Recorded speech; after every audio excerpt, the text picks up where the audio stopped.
kredītu skaita statistikā, kad šie apjomi skaits paliek lielāks. Savukārt, teiksim, kopējie kredītu apjomi, viņi joprojām samazinās un banku kredītu portfeļi, teiksim, tomēr arī kādu laiku turpinās kristies, neskatoties uz to, ka šī, teiksim, interesi palielināsies, jo ņemtie kredītu apjomi būs mazāk, respektīvi, nekā iepriekš atmaksātie vai, teiksim, banku norakstītie kredītu apjomi. Un līdz ar to arī, teiksim, tas kredītu portfels kādu laiku turpinās samazināt. Runājot par tādiem kredītņēmējiem, tad jāsaka, ka šobrīd, ja salīdzina, kā tas bija pirms gadiem 3-4, tad, protams, šīs kredītu summas ir mazākas, ko var izskatīt gan ar zemākām cenām, bet tajā pašā laikā to var izskatīt arī to, ka cilvēki tos kredītus varbūt ne tik daudz tagad domā ņemt iegādē, cik, teiksim, varbūt remontam un savas esošās mājās uzlabošanai, tad tos summas ir mazāks. Un otrs ir tas, ar ko raksturīgi šobrīd, kad šie kredītu termiņi ir daudz īsāki nekā viņi bija kādreiz.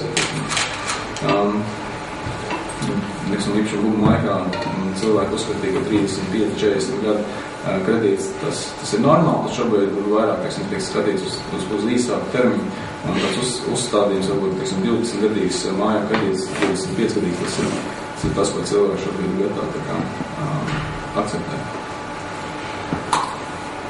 Paldies. Paldies, šo priekškompām. Un jāmārpus slaidiņš. Tas ir nekustamā īpašuma likumdošanas. Jā, labdien. Ņemot vērā, ka šobrīd šis nekustamā īpašuma tirgus zināmā mērā viņš ir noklusis. To es arī varētu teikt, tīri vērojot no savas prakses, jo, ja, teiksim, 2-3 gadus atpakaļ bija ļoti daudz šie nekustamā īpašuma darījumi, projektu attīstības un dažāda veida darījumi, kas arī nāca no investoru puses, tad šobrīd ir jāsaka tā, ka tas viss ir diezgan pamatīgi noklusis. Ir, protams, daži atsevišķi darījumi, bet, protams, uz visu tā formu varētu teikt, ka to ir salīdzinoši maz.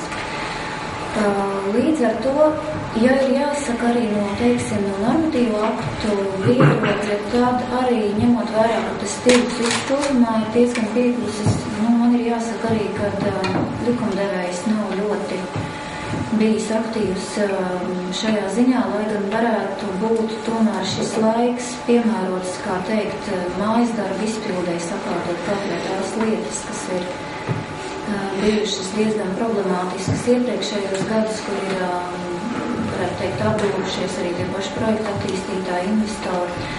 Bet, šobrīd, diemžēl, visi vairāk ir tendēti uz varbūt ekonomikas glābšanu citādā veidā, un, teiksim, šī nekustamā īpašuma tirgus segments juridiskajā plānā, viņš netiek tā ļoti aktīvi, teiksim, sakārtots.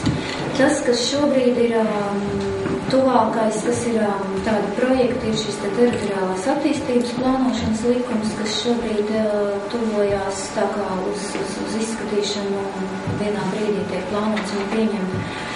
Tas faktiski, ko nozīmē mums atkal iespējams, atkal jaunas teritoriālos plānojumus, atkal aktivitātes, teiksim, arī tajās pašās pašvaldībās, jo šajā jaunajā likumā ir jau tomēr sadalīti tie kompetences līmeņi. Es pat teiktu, varbūt, ka tas ir nedaudz, zināmā mērā, varbūt pašpikots no Igaunijas pieredzes, jo viņiem šī teritoriāla attīstības plānošana, viņiem jau ir labu laiku kā sadalīt zināmos līmeņos, kad, teiksim, ir šis nacionālais līmenis, tad ir reģionālais un vietējā līmeņi. Tas ir tas, ko šobrīd mūsu likumdevējs mēģina izstrādāt arī šajā likuma projektā.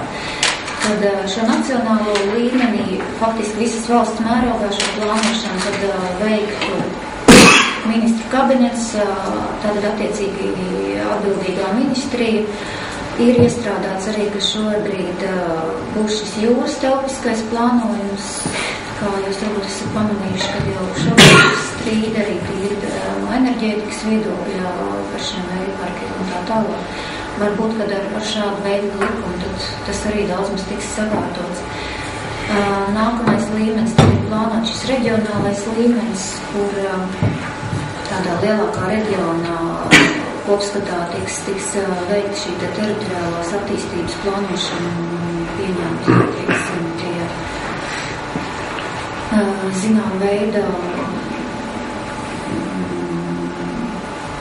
kaut kādi faktiski risinājumi šīm teritorijas attīstībām un tam līdzīgi. Un tad, protams, ir šis vietējais pašvaldības līmenis, kur tad vietējā pašvaldības savu šo te konkrēto teritoriju, par ko viņi ir atbildīgi, tad viņi, teiksim, sāks saplānot.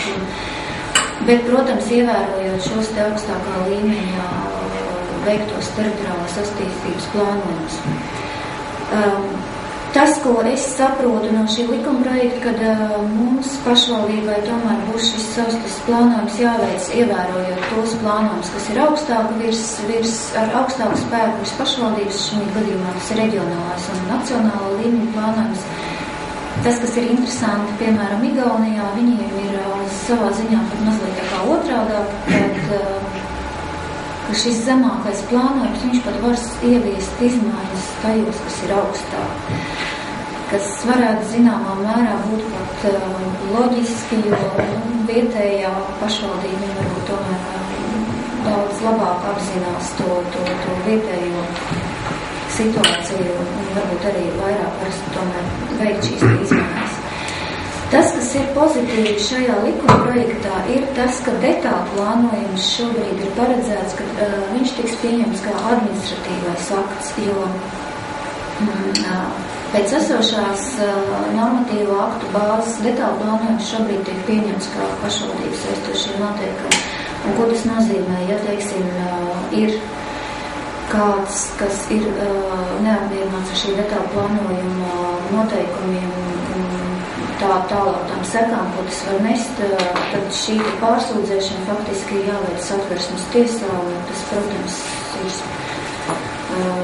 zināmā mērā tāds varbūt apgrūtinošs un laikietilpīgs, un arī faktiski Satversmes tiesa tiek noslogota ar lietām, kas būtībā būtu atrisinātas cita veida līmenī. Un, līdz ar to šis detālu plānojums, viņš kā administratīvais akts, personu varēs pārsūdzēt administratīvajā tiesā. Tas, protams, arī no vienas puses tas varētu arī radīt atkal kaut kādu ilglaicīgāku to procesu, jo tiesā ir šis te lēmums, ja tiek pieņems, tad viņi, protams, var pārsūdzēt atkal augstākā instancē, bet, faktiski šī te visa lieta, tad tiek pārmest uz tiesu, tad arī reāli tiesa tad vairāk arī pēc būtības skata un iedziļinās, un tad tas process būtu tomēr daudz reālāks un priekš pusēm varbūt zināmā veidā arī, loģiskāks. Tas, kas ir nākošais, ko es šeit esmu it kā pieminējis, bet šobrīd manā skatījumā šis likuma projekts, jaunais būvniecības likuma projekts ir iestrēdzis. Tā doma, protams, ir, varētu teikt, arī pozitīva, jo pēc šī te veiktā izpētes, ko bija veikušas ārvalstu institūcijas, tad šobrīd mums šī te viss būvniecības process līdz brīdim, kad būvētājs var sākt būvēt, ir šīs 187 dienas, kas tur ir kaut kādas apmēram 25 visādi veidi birokrātiskās procedūras, kas ir jāveic. Tad it kā pēc šī jaunā likuma projekta ir mēģinājums to visu saīsināt, vienkāršot un noreducēt uz apmēram 70 dienām. Pozitīvais, protams, ir tas, ka arī šī sabiedrības iesaistīšana tiek pārnesta jau faktiski to teritoriālās plānošanas posmu, tad, kad jau tiek veikta teritoriālā plānošana, tad arī reāli sabiedrība var izteikt savu viedokli.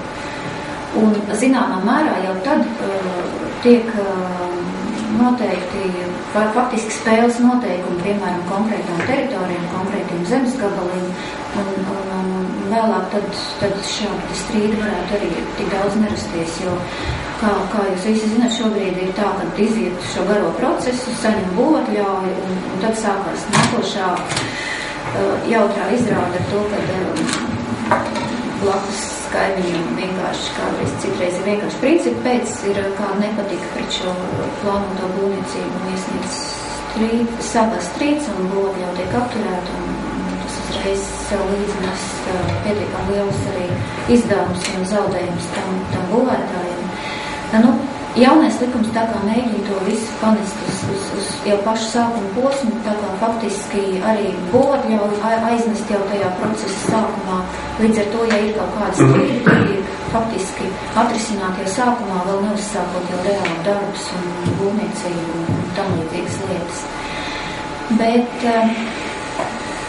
šobrīd likums ir iestrēdzis mūsu likumdevēja gaiteņos un mans viedoklis, tas varētu būt zināmā veidā dēļ šīs te certifikācijas dēļ, kas bija pa lielāko daļu, tas arī bija lielākais strīdus objekts, jo šobrīd tās certifikācijas un certifikācijas institūcijas ir daudz, kas, teiksim, veic dažādu veidu būvnieku certifikāciju, arhitektu certifikāciju un vēl dažādas citas. Jaunais būvniecības likums faktiski no šīs te procedūras centās tā kā atteikties, izveidot vienkāršu reģistru, tādējādi varbūt arī radot iespēju ārzemju, teiksim, speciālistiem ienāk mūsu tirgu, bet šobrīd vietēji tirgus spēlētāji, kam tieši šī certifikācija varētu būt viens no kā teikt, ienākumu avotiem, protams, par to no sajūsmā šobrīd ir divas frontes. Tā kā, skatīsimies, kā dzīve rādīs. Tad varbūt tāda neliela nianse, kas tā klusiņā un varbūt nav nekur tā īpaši skaļi arī izskanējusi, bet tas vairāk ir saistīts šobrīd arī ar šo ekonomisko situāciju, ar šiem piedzīvu jautājumiem, kas tiek vērsti par parādniekiem, un, protams, arī pret īpašumu piespiedu akcionāšanu un tam līdzīgām lietām. Tad šobrīd tiek virzīta arī izmaiņas zemesgrāmatu likumā, kur faktiski mēģināt tiks atrisināt situācija tajā jomā, kad šobrīd, diemžēl, ir arī tāda veida, teiksim, lietas, kad ir daļa īpašuma, kas ir, protams, reģistrēta zemesgrāmatās, bet ir joprojām īpašumi, kas viņiem reāli viņi ir īpašumā personai, bet viņi zemesgrāmatā vēl joprojām nav iereģistrēti. Un tādu, diemžēl, arī ir pietiekoši daudz. Un, līdz ar to, ja, teiksim, notiek kaut kāda parāda piedziņa, tad nec tiesas izpildītājs, nec citas institūcijas, viņas faktiski nevar uzlikt ne aizliegumu, ne ķīles atzīt, neko uz šī īpašuma, viņš faktiski zemesgrāmatā nav. Un šis parādnieks zināmā mērā dzīvo laimīgi, jo šo īpašumu neviens tā īsti pieķerties nevar. Tas, kas šobrīd tiek virzīts, ir tāds, kad